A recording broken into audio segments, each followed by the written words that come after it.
ଶ୍ରୀକୃଷ୍ଣଙ୍କ ଦ୍ୱାରିକା ନଗରୀ କିପରି ସୃଷ୍ଟି ହୋଇଥିଲା ଏବଂ ସେହି ଦ୍ୱାରିକା ନଗରୀ ସମୁଦ୍ର ଜଳରେ ବୁଡ଼ିଲା କେମିତି?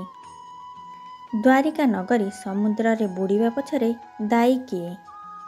ଆସନ୍ତୁ ଜାଣିବା ଏହି ଭିଡ଼ିଓ ମାଧ୍ୟମରେ। ଭଗବାନ ଶ୍ରୀକୃଷ୍ଣଙ୍କ ଦ୍ୱାରିକା ନଗରୀ ପଶ୍ଚିମର ଆରବ ସାଗରରେ ବୁଡ଼ି ଜଳମଗ୍ନ ଥିବା ଏକ ରାଜ୍ୟ।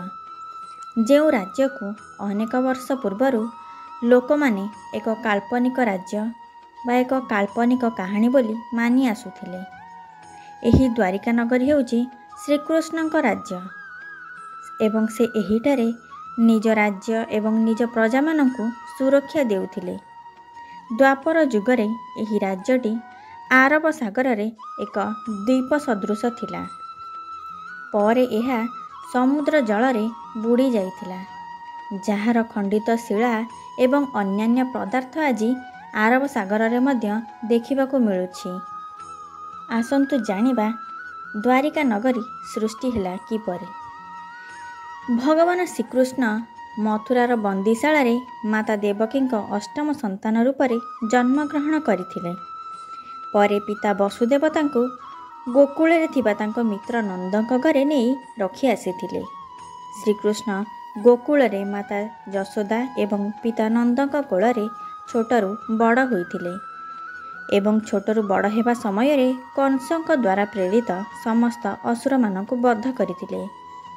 ଶ୍ରୀକୃଷ୍ଣଙ୍କୁ ଯେତେବେଳେ 12 ବର୍ଷ ହୋଇଥିଲା, ସେ ଉଗ୍ରସେନଙ୍କ ସହ ମଥୁରା ଆସିଥିଲେ ଏବଂ ମାମୁଁ କଂସଙ୍କ ସହିତ ଚାଣୁର ଏବଂ ଅଷ୍ଟମଲ୍ଲଙ୍କୁ ମାରିଥିଲେ।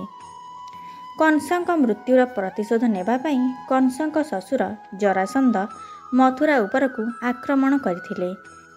ମଥୁରା ଉପରେ 18 ଥର ଆକ୍ରମଣ କରିବା ପରେ ଶ୍ରୀକୃଷ୍ଣ ଚିନ୍ତା କଲେ ଯେ ସେ ନିଜ ପରିବାର ବର୍ଗ ଏବଂ ସମସ୍ତ ପ୍ରଜାବର୍ଗଙ୍କୁ ନେଇ ଏକ ସୁରକ୍ଷିତ ସ୍ଥାନରେ ବସବାସ କରିବେ। ତେଣୁ ଶ୍ରୀକୃଷ୍ଣ ଗୁଜରାଟର ଗୋମତୀ ନଦୀ ଏବଂ ଆରବ ସାଗରର ସଙ୍ଗମରେ ନିଜର ବାସଭବନ ଏବଂ ରାଜ୍ୟ ସୃଷ୍ଟି କରିବା ପାଇଁ ଇଚ୍ଛା ପ୍ରକାଶ କରିଥିଲେ। ଏହାପରେ ସେ ସମୁଦ୍ର ଦେବଙ୍କୁ ଆହ୍ୱାନ କରି ନିଜ ରାଜ୍ୟ ପାଇଁ ଭୂମି ମାଗିଥିଲେ, ଯାହା ଶୁଣି ସମୁଦ୍ର ଦେବ 14 ଯୋଜନ ଭୂମି ଶ୍ରୀକୃଷ୍ଣଙ୍କୁ ରହିବା ପାଇଁ ଦେଇଥିଲେ। ସେହି 14 ଯୋଜନ ଭୂମିରେ ଦେବଶିଳ୍ପୀ ବିଶ୍ୱକର୍ମା ସୁନ୍ଦର, ଅକଳ୍ପନୀୟ ଏବଂ ଅଦ୍ୱିତୀୟ ଦ୍ୱାରିକା ନଗରୀ ନିର୍ମାଣ କରିଥିଲେ। ଦ୍ୱାରକା ନଗରୀର ମଧ୍ୟଭାଗରେ ଥିଲା ଶ୍ରୀକୃଷ୍ଣଙ୍କ ଭବନ ଏବଂ ସେହିଠାରେ ଶ୍ରୀକୃଷ୍ଣ ନିଜ ପରିବାର ଏବଂ ପ୍ରଜାମାନଙ୍କୁ ନେଇ ବସବାସ କରୁଥିଲେ। ଏହାପରେ ଶ୍ରୀକୃଷ୍ଣ ଜରାସନ୍ଧଙ୍କୁ ଯୁଦ୍ଧରେ ପରାଜିତ କରିଥିଲେ।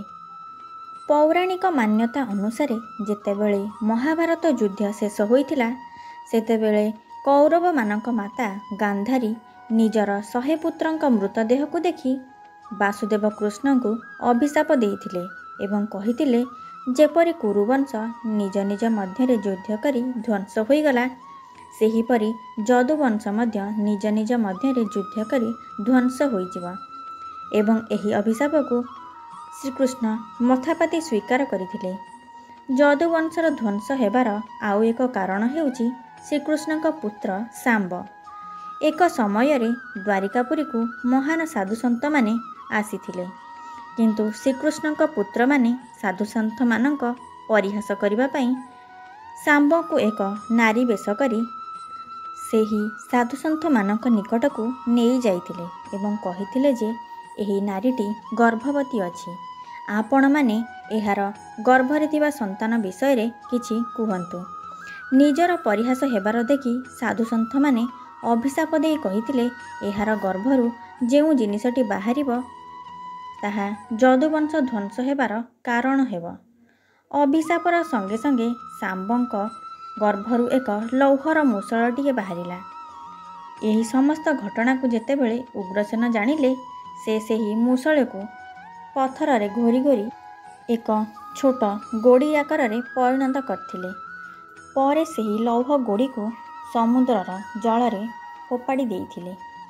ସମୟକ୍ରମେ ସେହି ଲୌହ ଗୋଡ଼ିକୁ ଜରା ନାମକ ଏକ ଶବର ସମୁଦ୍ର ତୀରରୁ ସନ୍ଧାନ କରି ନିଜର ଧନୁ ତୀରରେ ଲଗାଇ ଶିକାର କରିବାର କାର୍ଯ୍ୟରେ ବ୍ୟବହାର କରୁଥିଲା। ସମୟକ୍ରମେ ମାତା ଗାନ୍ଧାରୀଙ୍କ ଅଭିଶାପ ପ୍ରତିଫଳିତ ହୋଇଥିଲା, ଯାହାଦ୍ୱାରା ଯଦୁବଂଶର ପୁତ୍ରମାନେ ନିଜ ନିଜ ମଧ୍ୟରେ ଯୁଦ୍ଧ କରିବାକୁ ଆରମ୍ଭ କଲେ, ଯାହା ଦେଖି ଶ୍ରୀ ବଳରାମ ନିଜ ଦେହ ତ୍ୟାଗ କରି ବୈକୁଣ୍ଠପୁରକୁ ଗମନ କରିଥିଲେ। ଏହା ଦେଖି ବାସୁଦେବ କୃଷ୍ଣଙ୍କ ମନ ବହୁତ ଦୁଃଖ ହୋଇଥିଲା ଏବଂ ସେ କିଛି ଦୂର ଚାଲି ଚାଲି ଏକ ଅଶ୍ୱସ୍ଥ ବୃକ୍ଷର ମୂଳରେ ବିଶ୍ରାମ କରିଥିଲେ ଏବଂ ତାଙ୍କର ପାଦ ଶିଆଳି ଲତା ଗହଳିରେ ଥିବା ଏକ ମୃଗର କାନ ଭଳି ଦୂରକୁ ଦୃଶ୍ୟମାନ ହେଉଥିଲା। ସେହି ଦୃଶ୍ୟକୁ ଜାରା ନାମକ ଏକ ଶବର ଏକ ମୃଗର କାନ ଭାବି ସେହି ଲୌହ ଗୋଡ଼ିରେ ନିର୍ମିତ ତୀରକୁ ଶ୍ରୀକୃଷ୍ଣଙ୍କ ଦିଗକୁ ଚଲେଇଥିଲା ଏବଂ ସେହି ତୀରଟି ଯାଇ ଶ୍ରୀକୃଷ୍ଣଙ୍କ ପାଦର ବୃଦ୍ଧ ଆଙ୍ଗୁଷ୍ଠିରେ ଯାଇ ଲାଗିଥିଲା। ଏହି ଖବର ସଙ୍ଗେ ସଙ୍ଗେ ଅର୍ଜୁନଙ୍କ ପାଖରେ ଯାଇ ପହଞ୍ଚିଥିଲା। ଅର୍ଜୁନ ସେହିଠାରେ ପହଞ୍ଚିବା ପରେ ଭଗବାନ ଶ୍ରୀକୃଷ୍ଣ ଅର୍ଜୁନଙ୍କ ଠାରୁ ତାଙ୍କ ନିଜର ଦିବ୍ୟ କଳାକୁ ହରଣ କରି ନେଇଥିଲେ ଏବଂ ଦ୍ୱାରିକାରେ ଥିବା ସମସ୍ତ ପ୍ରଜାମାନଙ୍କୁ ନିଜ ସହିତ ହସ୍ତିନାପୁରକୁ ନେଇଯିବା ପାଇଁ ମଧ୍ୟ କହିଥିଲେ। ଦ୍ୱାରକାପୁରୀରୁ ପ୍ରଜାମାନେ ବାହାରି ଆସିବା ପରେ ସମଗ୍ର ଦ୍ୱାରିକା ନଗରୀ ସମୁଦ୍ର ଜଳରେ ଲୀନ ହୋଇଯାଇଥିଲା। ଅଥବା ଏମିତି କହିପାରିବା ଯେ ଯେଉଁ 14 ଯୋଜନା ଭୂମି ସମୁଦ୍ରଦେବ ଶ୍ରୀକୃଷ୍ଣଙ୍କୁ ଦେଇଥିଲେ, ସେହି 14 ଯୋଜନା ଭୂମିକୁ ସମୁଦ୍ରଦେବ ନିଜ ମଧ୍ୟକୁ ପୁଣି ଥରେ ନେଇଯାଇଥିଲେ। ଏହାପରେ ଶ୍ରୀକୃଷ୍ଣ ନିଜର ଦେହତ୍ୟାଗ କରିଥିଲେ। ସମୁଦ୍ରଦେବ ଶ୍ରୀକୃଷ୍ଣଙ୍କ ସମସ୍ତ ରାଜ୍ୟକୁ ଜଳରେ ବୁଡ଼େଇ ଦେଇଥିଲେ ମଧ୍ୟ ଶ୍ରୀକୃଷ୍ଣଙ୍କ ନିଜର ବାସଗୃହକୁ ବୁଡ଼େଇ ପାରିନଥିଲେ। ଏହି ବାସଗୃହକୁ ଆମେମାନେ ଆଜି ଚାରିଧାମର ଏକ ଧାମ ଦ୍ୱାରିକା ଧାମ ନାମରେ ପୂଜା କରୁଛୁ। ବର୍ତ୍ତମାନ ସମୟରେ ଶ୍ରୀକୃଷ୍ଣଙ୍କ ଦ୍ୱାରିକା ନଗରୀ ଦୁଇ ଭାଗରେ ବିଭକ୍ତ। ପ୍ରଥମ ଭାଗଟି ହେଉଛି ଶ୍ରୀକୃଷ୍ଣଙ୍କ ଦୃଶ୍ୟମାନ ବାସଭବନ ଏବଂ ଦ୍ୱିତୀୟ ଭାଗ ହେଉଛି ସମୁଦ୍ର ମଧ୍ୟରେ ଥିବା ଜଳମଗ୍ନ ଭବନ। ଏହା ଥିଲା ଶ୍ରୀକୃଷ୍ଣଙ୍କ ଦ୍ୱାରିକା ନଗରୀ ସମ୍ପର୍କରେ କିଛି ତଥ୍ୟ। ଯଦି ଏହି ଭିଡ଼ିଓଟି ଆପଣମାନଙ୍କୁ ଭଲ ଲାଗିଥିବ ତାହେଲେ ଭିଡ଼ିଓଟିକୁ ଲାଇକ୍ ଏବଂ ଚ୍ୟାନେଲକୁ ସବସ୍କ୍ରାଇବ୍ ନିଶ୍ଚୟ କରନ୍ତୁ। ଜୟ ଶ୍ରୀକୃଷ୍ଣ।